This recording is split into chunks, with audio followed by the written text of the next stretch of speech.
And I was instructed to perform sexual acts and all the things. And that's when I realized that the photos were obviously being used as a marketing tool. I didn't know about, Craigslist and Backpage and all the things back then, but I knew that they were definitely being posted somewhere, or advertised somewhere for these individuals for these buyers, for these men to come, right? And know exactly what I look like and know exactly what to expect.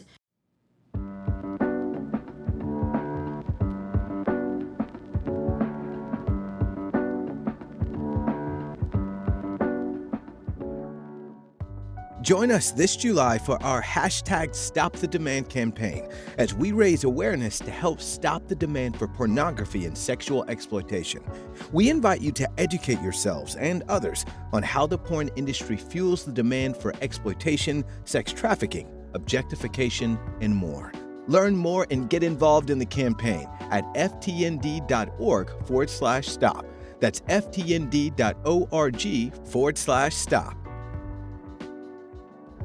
My name is Garrett Jonsson, and you're listening to Consider Before Consuming, a podcast by Fight the New Drug. And in case you're new here, Fight the New Drug is a non-religious and non-legislative organization that exists to provide individuals the opportunity to make an informed decision regarding pornography by raising awareness on its harmful effects using only science, facts, and personal accounts. We want these conversations to be educational, uplifting, and hopeful. As we sit down with experts, influencers, activists, and people with personal accounts, we cover a wide variety of topics that may be triggering to some. You can refer to the episode notes for a specific trigger warning. Listener discretion is advised. Today's episode is with Kathy Givens. She grew up in Canada and moved to Texas during her adolescence. After high school, she was introduced to a guy who, unbeknownst to her, would become her trafficker. Because of the psychological manipulation that she experienced at the hands of her trafficker, she spent almost an entire year in the life of sex trafficking. During this conversation, we talked about how she entered the life of sex trafficking, how her family and friends played a significant role as she exited the life, and what she's up to today. With that being said, let's jump into the conversation. We hope you enjoy this episode of Consider Before Consuming. Well, Kathy, we want to say thank you for joining us today on the podcast. I am excited to have this conversation. It's a very important conversation, and it means a lot to me. So thank you for having me on and for the invitation. Yeah, absolutely. As I was preparing for the conversation, I learned a lot about you and all that you're up to. And to name a few of your titles, you're a wife, a mother, an author, a playwright, an advocate, a consultant, a co-founder, and that's just to name a few. I'm sure you have some other ones that I've missed, but that's a lot. You are up to a lot. Of all those titles, which are you most proud of? Definitely the family component, the wife and mom. Yeah, that's what I thought you'd say. That's what I hoped that you would say. Yeah, for sure. Well, that's cool. This might be considered a loaded question, but at what point are you going to stop adding titles to your resume? You know what? That may be impossible because, this is a lifestyle. Just restoration, I say, is always like a lifelong journey for me. And so really, it's just me living life to the fullest. Yeah. When you were young, did you sit down and you were like, I want to be a wife, a mom, an author, a playwright, an advocate? Was that your life goal, to become all these things? Or what did you want to be when you were young? You know what? I wanted to write. That one I can say. Okay. For sure. I wanted to be a writer. I loved writing. And then, I did. I guess growing up, I did want to be a wife. I don't know about the mom thing. Didn't think I'd be good at it. But hey, it's such a great, that's like one of my favorite titles. It's such a rewarding job. Oh yeah, I have kids as well. I should say we have kids, and my wife and I, we have kids, and man, it's rewarding and exhausting, and all the things in between too. Yeah, absolutely. Well, it's fun though, right? Oh, it's fun. It's great. I always say that moments of bliss are not free, and there so definitely lots of moments of bliss, and you have to pay the price for them. Absolutely. I love that. I might use that. Well, you have my permission. It's trademarked, but no, I'm just joking. It's not trademarked. Well, in your spare time, you run a nonprofit called 1211, and that is a survivor-led and survivor-focused organization. Yeah. Why are you proud that it's survivor-led and survivor-focused? To see survivors and overcomers show up in this space to pour out and to give back, it just brings me so much joy. That to me is just a different level of healing that speaks volumes to the restorative journey of one that has gone through something like I've gone through, right? It's like, wow, when we get to the level of giving back, it's unstoppable. And to me, that's a clear sign that trafficking can end, because if it can end for one, it can end for all. Yeah, that's true. And man, you mentioned the word trafficking, and that's the focus of this conversation. And I know that oftentimes as we talk about trafficking, we rattle off the legal definition. Yeah. And that's important to know, but also I'm curious to know, like, if you can describe what is sex trafficking without using the legal definition. I love that you asked this question, because a lot of individuals that are experiencing or have experienced trafficking don't call it that. So I'm going to explain it not from the side of the advocate that I've become, but from an individual who has experienced it without using the term trafficking, right? So literally it's a business structure. It is taking someone's body, using someone's body for profit. And that's the simplest term that I can find. What is your preying on individuals' vulnerabilities and seeing it as an asset to use those vulnerabilities for profit and for capital gain, right? And so at all cost, any expense, whatever it takes, you're going to use that asset as many times as humanly possible to make as much money as humanly possible before that quote unquote asset is no longer needed or no longer can be used. So it's a business structure. You have the facilitator, you have the individual who is organizing this, right? Who is making the profit.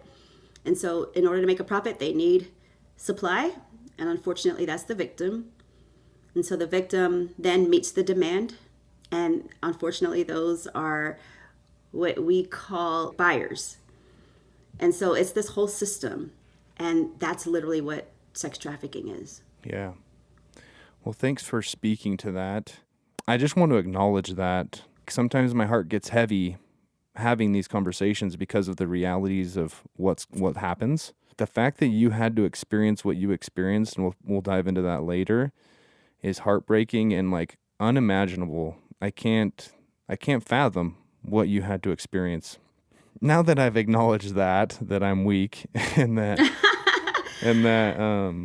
this is a heavy conversation, I think it's important to have heavy conversations about this because it's all about education. And if the goal is to end sex trafficking, then we have to face the reality of what is happening out there. This might be a loaded question, or not a loaded question, but it might require a lot of context from you. I'm curious how you became involved, because you're a co-founder of 1211. Right. And so I'm just curious, how did that evolve? How did 1211 become what it is today? And how did you become involved in that process? Sure. From my journey of overcoming trafficking, I have been able to just participate through volunteerism or work with organizations and agencies that are working so hard every day to combat this thing.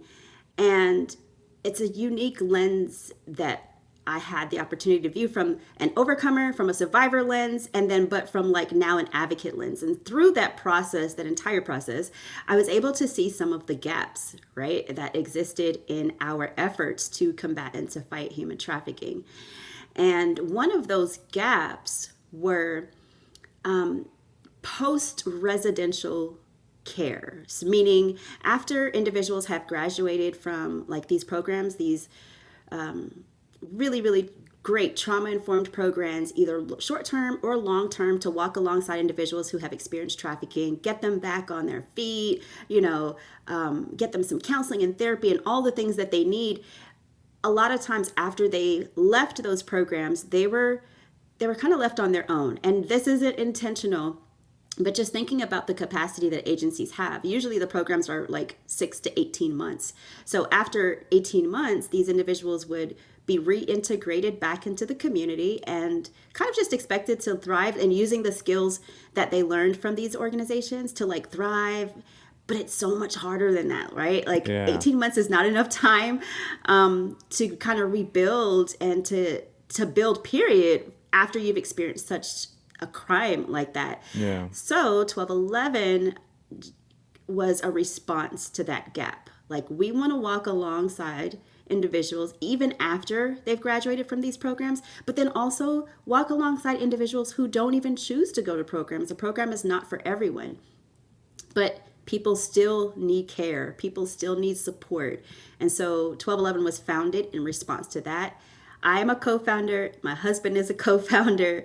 And so together we just took on this mission to respond to that gap and try to be the support that people need and support other agencies as well. Like I talked about, the capacity is just almost impossible to walk with someone from the time of exit all the way like 5 years down the line, right? It's really hard to do that, but people need it. And we saw that because like at the height of the pandemic, especially, like people were going back into the lifestyle of trafficking or at risk of being re-exploited and re-victimized. And so this was like an urgent thing to get this started.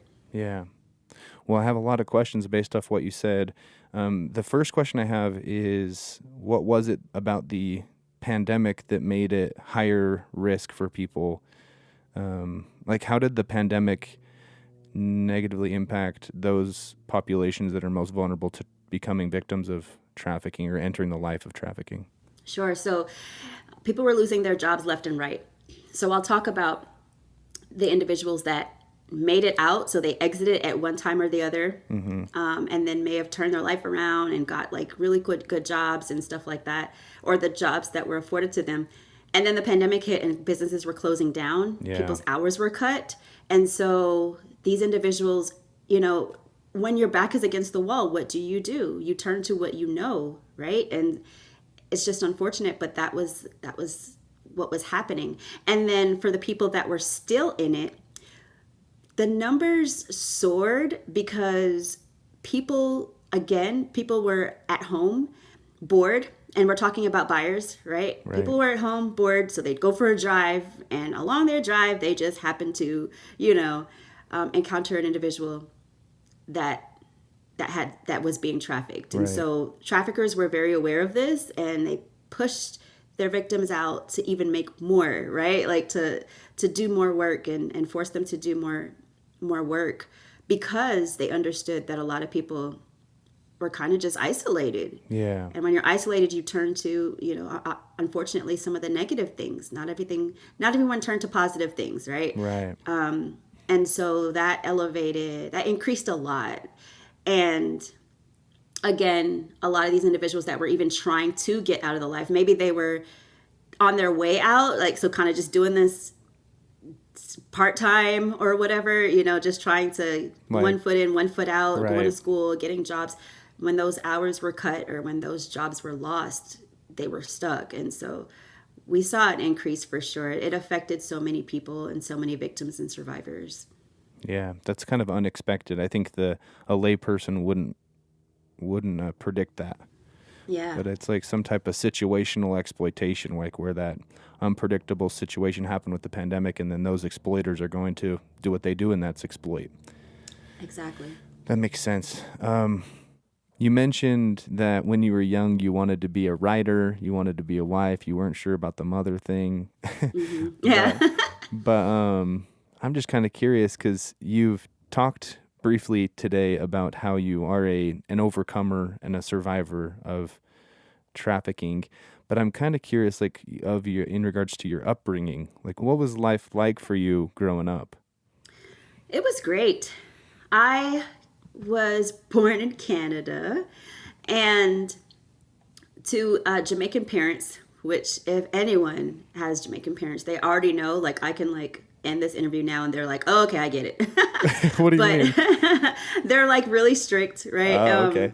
Very, very like, hey, you're going to go to school and you're going to be great. And that's like it. Like, Okay. Yeah, that's yeah. my expectation. Yeah. No dating, no nothing in between. But I loved my household. I had such a supportive family, extended family, in Canada. But my parents did get a divorce when I was very young. However, my mom stepped in to fill in a lot of those gaps, right? As being a single parent. And she was awesome at it. Like, she did a really great job in raising my siblings and I just to be independent and to be strong and to be wise. And she did a really great job at single parenting. So for me, I didn't know that was a vulnerability until hindsight, because I had a great life. Yeah. And then so at around 13, 14 or so, my mom decided to move to Texas. And literally, like, the conversation was, we're going to go visit Texas, because we had like family members in Texas. Mm-hmm. And so we're like, we're going to go visit. She's like, we're going to go visit Texas and we're going to go on summer vacation. It's going to be great. And I tell people as I share, like, literally, like, this is the longest summer vacation I've ever been on, because I'm still in Texas. And so my mom decided to stay. And it just so happened that summer, it was like the end of Texas's summer, right? And so it was almost time to enroll in school. So it was like, hey, you're just going to stay here. And so I never got a chance to properly say goodbye to like all of my friends, my community, everyone that I loved, my family, my church, like everyone.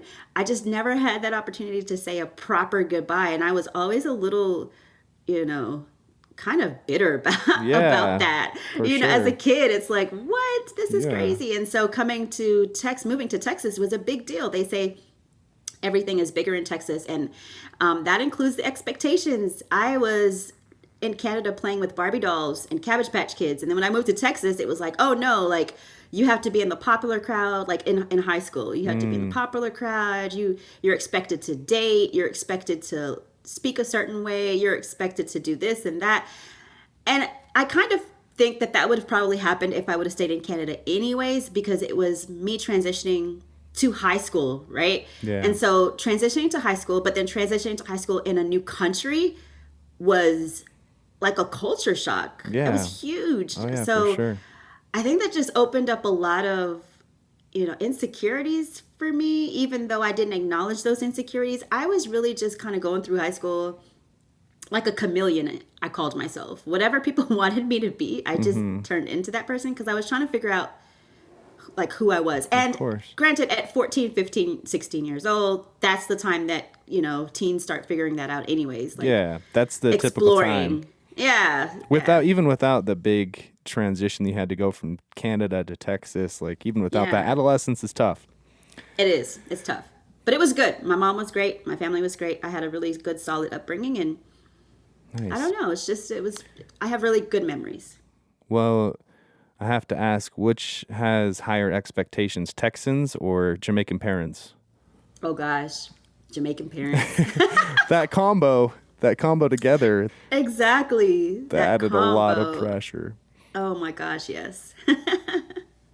Well, it sounds like you had a great childhood. And so now I'm curious, like, how did you enter into the life of trafficking? Yeah, so remember I spoke about my upbringing and not really acknowledging those insecurities. And I believe that before I was able to acknowledge those insecurities, someone else did that for me, my vulnerabilities for me. And so that happened to be an individual that I was introduced to through a mutual friend. This is after high school. And now I'm like in college and with friends, and you know how it is, like we all decided to take classes together and stuff. And one of my friends came back and she said that she met this band and they were so cool and they were inviting her back to hang out with them, but they wanted her to bring some friends. I happened to be one of those friends. And so it was like a group of us went to go hang with this band, and it was fun. It was actually fun. I think I paused there because a lot of times when I'm telling my story, people think, oh, okay, that's when it happened because you shouldn't have went. But actually, no, it was actually really fun. We hung out and we did it for about, this went on for about 4 months or so, just 4 to 6 months, just hanging out. And then the invitations started to change. And it was no longer, hey, girls, come hang out with us. It was like, Kathy, I want to hang out with you and only you. And this invitation was coming from the leader of the band, who happened to be the most skillful, the most talented, the gift of charm. He was good looking, all of the things. And I believe, like I said, he just saw those insecurities. So those months of hanging out was really just an assessment of like, who is the weakest link in this group? And I just happened to be the weakest link. Even though I came from a great family, I didn't have a father in the home. My other friends did, right? I wasn't as strong and opinionated. I was kind of like that chameleon that was in high school. Well, she never changed, right? She was still kind of trying to figure out her way. And I think he identified that as well. Yeah. And so I accepted these invitations, these solo invitations to hang out with him.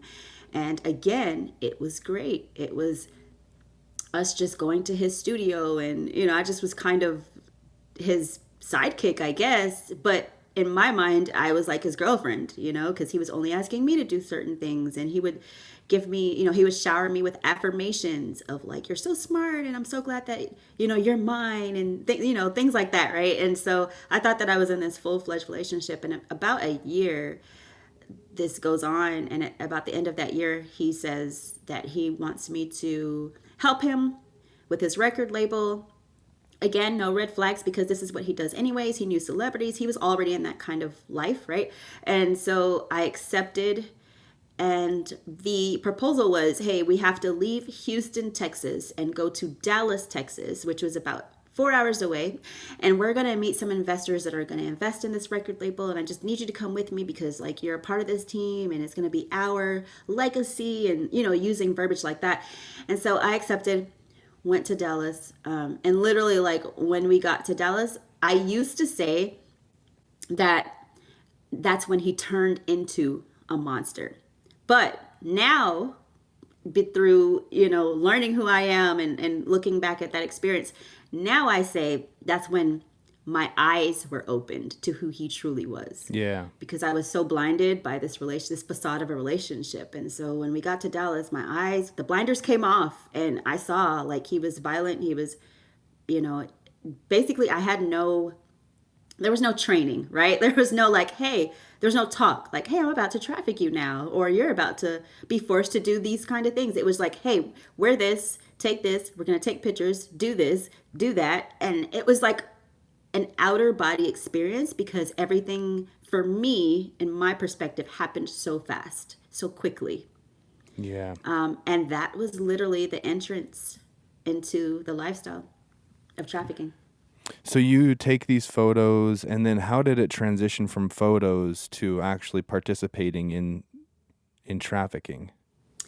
That's when I realized, when people would come to the hotel room that we were in after taking these photos, just random men would come to the hotel room, and I was instructed to perform sexual acts and all the things. And that's when I realized that the photos were obviously being used as a marketing tool. I didn't know about, Craigslist and Backpage and all the things back then, but I knew that they were definitely being posted somewhere, Yeah. Or advertised somewhere for these individuals for these buyers, for these men to come, right? And know exactly what I look like and know exactly what to expect. So it was used for that purpose too. And it happened, like, again, it just happened really quickly. Yeah. Prior to this moment, like, all of this happens, and then you start realizing, like, whoa, this is actually happening. Prior to that, did you have any idea about what sex trafficking was? Not at all. I just thought that I was in a crazy relationship with a guy that had crazy fantasies. I don't know. Yeah. Like, I just thought he was just like this kind of stuff, right? And he was just nuts. I just didn't think that I didn't think there was a name for it. Yeah. Wow. And during this time, were you able to like leave the hotel and have a life outside of this situation, or were you held against your will there? So it's crazy because I was not able to leave on my own, but I was taken to like the mall to go shopping for the appropriate quote unquote clothing to fit that lifestyle. I was taken to get my hair done. I was taken to get my nails done, make sure I had the right makeup, like all the things. I was like it was almost like I was being treated. And in my mind, I literally thought, oh, this is nice of him. At least he still cares, kind of thing. But I was just being, prepped, basically. Yeah. And then also, people were coming to the room. And as they were coming to the room, he would tell me things like, see, that's why I'm keeping you here, not like the other girls, because there were other girls there too that were being trafficked. He was like, I'm not letting you out of here just, like the other girls. I'm keeping you close to me because I care about you. And in my mind, I agreed. I was like, well, at least he's not putting me out, because some of those girls went out in the night and never came back. So at least he's keeping me close because he still cares about me. And it's crazy to even articulate that now, but when you understand the psychological hold that these exploiters have on individuals, the psychological abuse is worse than the physical. Yeah. And so I was caught up in this fantasy that he cared, and so that ran out, that ran dry. He was like, oh, at one point he was like, I'm going to keep you close in the room, but then he said we weren't making money fast enough, so he had to put me out. And so, yes, I was dropped off out to what we call the blade or the track to walk the strip and make money. So I wasn't tied to the room. When he dropped me off, a lot of people were like, well, why didn't you run then? But I'm telling you, it's the psychological abuse. Yeah. The fear. Yeah, it's the psychological chains. Yes. That hold someone back. Yep. Yeah. It seems like one of the things that exploiters do in these situations, based on the people that I've talked to, is that they, like you said, pick someone that's vulnerable, and then they try to create these bonds, like these attachments with them, and then exploit them. And I'm just wondering if, like, while you were going through this process, did you begin to think like this was your family? Like, was there comfort in this exploitation? There was. Because I trusted him. He manipulated me to the point that he became my whole entire world. Like I just knew that he had my back. I just knew that even though I didn't understand what he was doing, that he still cared about me, that maybe he still loved me. So yeah, there was an extreme level of comfort. Yeah. How long were you in the life for? So that 3 months turned into almost a year of my life just being out there, and I completely lost sense of time. It wasn't until I exited that I realized how long I was actually gone. I personally have never experienced this. I've never experienced trafficking, and I speculate that the transition out of the life of sex trafficking might be arguably the most challenging transition in life. Mm-hmm. And I'm just wondering, first of all, like, do you think that's a fair statement, being that you're a person who also is a mother, which is also one of the most challenging things in life? Would you say I do. that? Yeah. Yeah, I agree with that wholeheartedly. What are some of the most challenging and unexpected aspects of transitioning out of the life of sex trafficking? Well, the first thing is understanding who you are as an individual, the individual that has just gone through this. It is really hard. And people think that, the physical aspect of being trafficked, once you get people out of that danger, right? Then they can just be normal again. Like, you're free now. You can just live life. Yeah. But that's not true, because there are so many things that you have to learn again. You have to learn who you are again. Number one, you have to try to process what the heck just happened to me. Yeah. Right.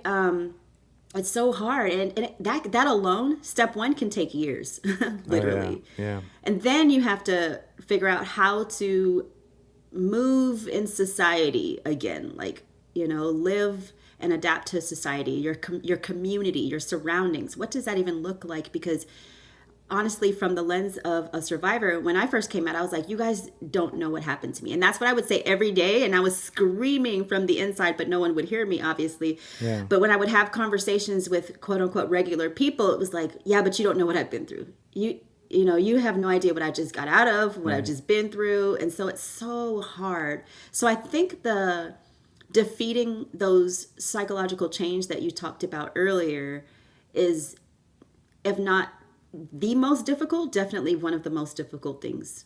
Yeah. But because restoration and is a lifelong process, it's not an event, right? The Right. process of exiting the lifestyle of trafficking is not an event. So it's not, it can't be, you can't rescue someone from that, right? You can't rescue anyone from that. It's like no one can do it for you. No one can Eventually, do it. like there can be facilitators.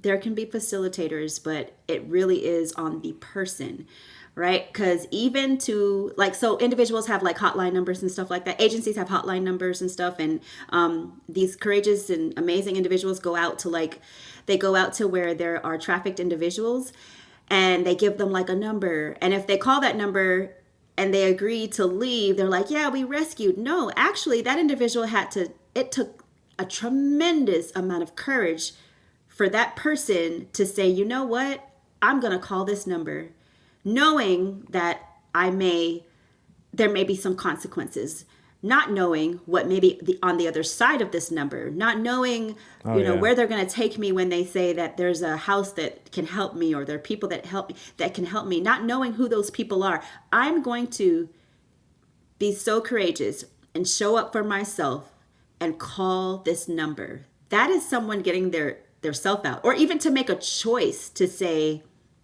okay, I'll trust you. I'll trust you. You say that you have this amazing organization that can help me. I'm going to trust you. I'm going to make that choice to go with you. Yeah. That's a partnership at that point. Yeah. Well, I like that. Thanks for talking to that. Yeah. So how did you exit the life? For me, it was crazy. I used to say that you'll never believe how I got out. It's like a movie, but then I started hearing other survivors and overcomers, and I'm like, oh, we're all like movies. This is typical. This is so typical. Every story is just so unique. But for me, there was an individual, there was a young lady that was being trafficked as well in this kind of ring, or this kind of group that my former trafficker had.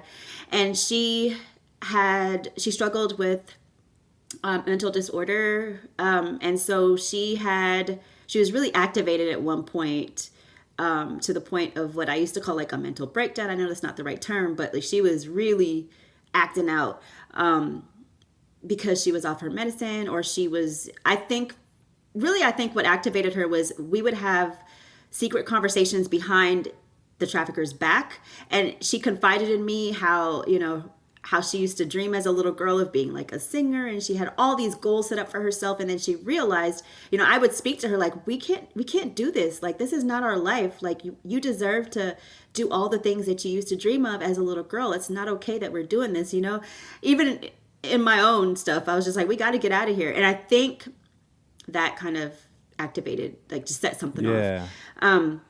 Because she was forced to. It was like a spark of motivation.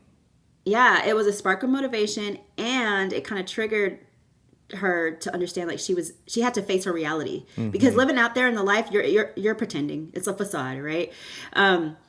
So I think her having to face that reality kind of sparked something, and she started to act out like physically, and they were fighting, and she was screaming and bringing too much attention to the room. Let me just summarize and say that. She was bringing too much attention to what was going on. She became a liability for the trafficker kind of thing? She became a liability because, and so his thought was just to have her, like, get her into a hospital there and just leave her.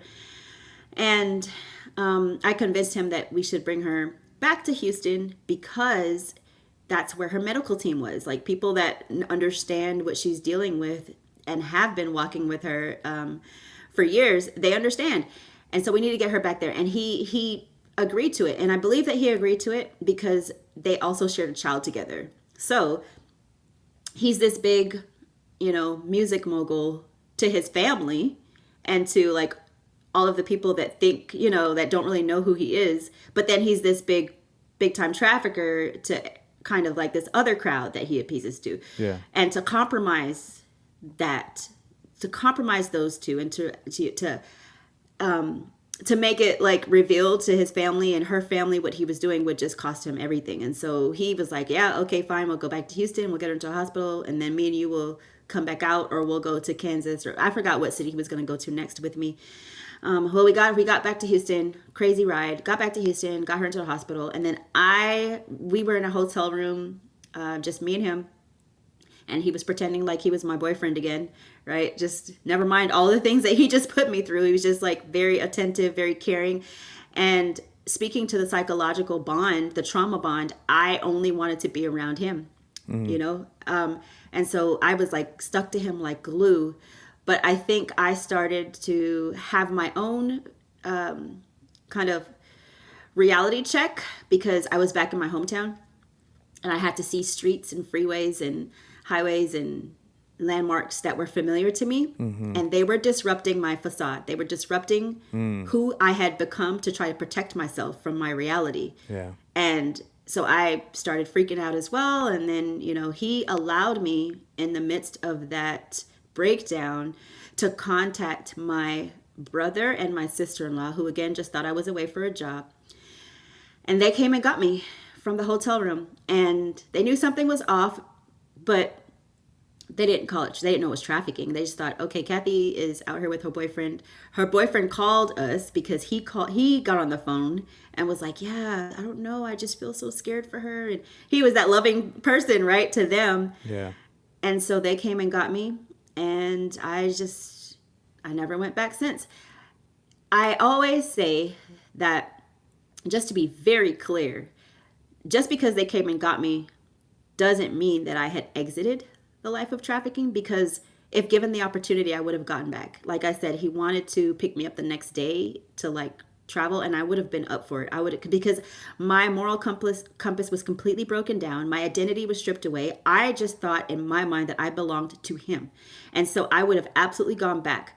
But he underestimated the strength of my support system. So it was my family and my friends and those around me that disrupted his plans. So they were like, no, Kathy, you're like skin and bones. And I was mute, like I wasn't talking to anyone. Oh, wow. And they were like, yeah, you can't go back with him. You're not doing this. We don't even know what happened to you, but you're not going back. So they didn't even have any information to like call police because I wasn't talking. They didn't know. It was just, they stepped in a big way. And that's what kept me from, they stepped in long enough for me to kind of come to my own, like, okay, what just happened? Maybe he's not a good boyfriend. They stepped in long enough for me to try to process some of those things on my own. And that's what kept me out of the life, not the fact that someone picked me up. Yeah. So when we look at people that run back, we have to understand that trauma bond is real. Yeah.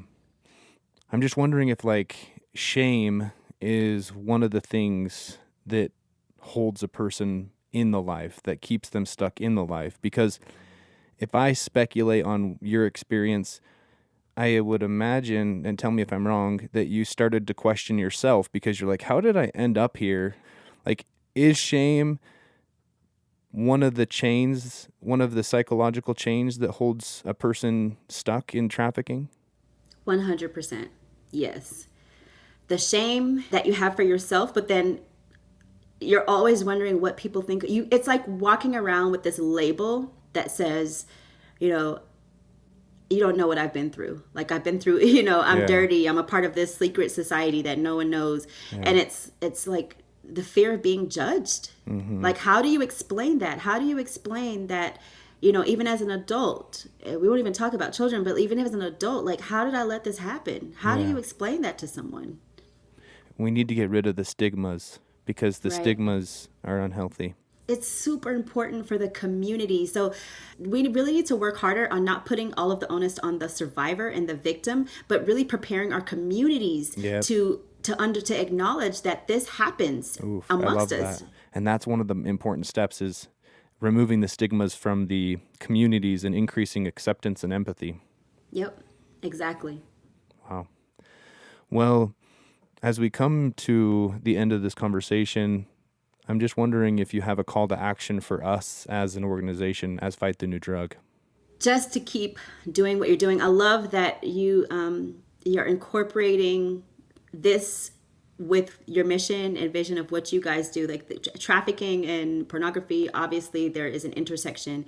It goes hand in hand. You can't talk about one without talking about the other. Many, many individuals are trafficked through pornography. And so really elevating these conversations and making it make sense to people. So even like when you said, hey, I don't want the federal definition of trafficking, but allowing me space to speak truth, right, to what it really is from the raw perspective of overcomers and survivors. So that, just keep doing what you're doing, and I value it and I honor it. So thank you.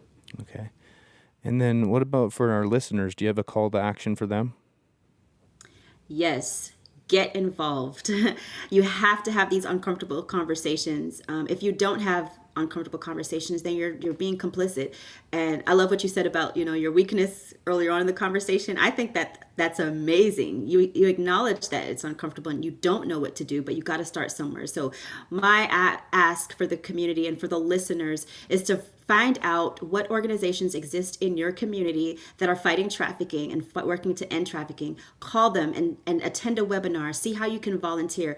Get involved. Get the material and the resources that you need to facilitate these conversations in your families and with your children and in your community, your own circles, right? And so that you can get involved. Yeah. And then we also want to know what we can do to support you. Follow all of the work that we are doing at 1211 Partners on Instagram and LinkedIn and Facebook and all of the things. And just follow us and keep updated on all the work that we're doing. We really walk alongside overcomers of trafficking. So our ask changes daily because we do not have a cookie cutter program. It's seriously individualized. Mm-hmm. So if you just follow us, you'll be updated. And then you can follow me at Kat Givens and all of the things that I'm involved in bringing and spreading awareness to everyone. Awesome. Well, I love that you take an individualized, more custom approach to that. So that's awesome. We'll include the links to all the things you mentioned in the episode notes so that the listeners can easily find you. I just want to leave you with the opportunity to have the last word during this conversation. So if you have anything that's, unexpressed thoughts, we'd love to hear those before we come to an end. Sure. Trafficking does not discriminate, right? There's no one particular group or demographic that it targets, and it targets vulnerabilities, not necessarily people. It looks for vulnerabilities and it targets them. But if we equip our communities to be more aware and to accept that wrong happens within our own communities, right, then we are equipping ourselves to fight trafficking. And like I said earlier, if it can end for one, because it ended for me, so if it can end for one, it can end for all. So it is possible to end trafficking. Well, Kathy, thanks for joining us today on the podcast. I mentioned it already, but I want to say it again. These conversations mean so much to me and to us as an organization, and you are a powerhouse. You're amazing. Thank you. Thank you so much again for having me. I appreciate it. Yeah.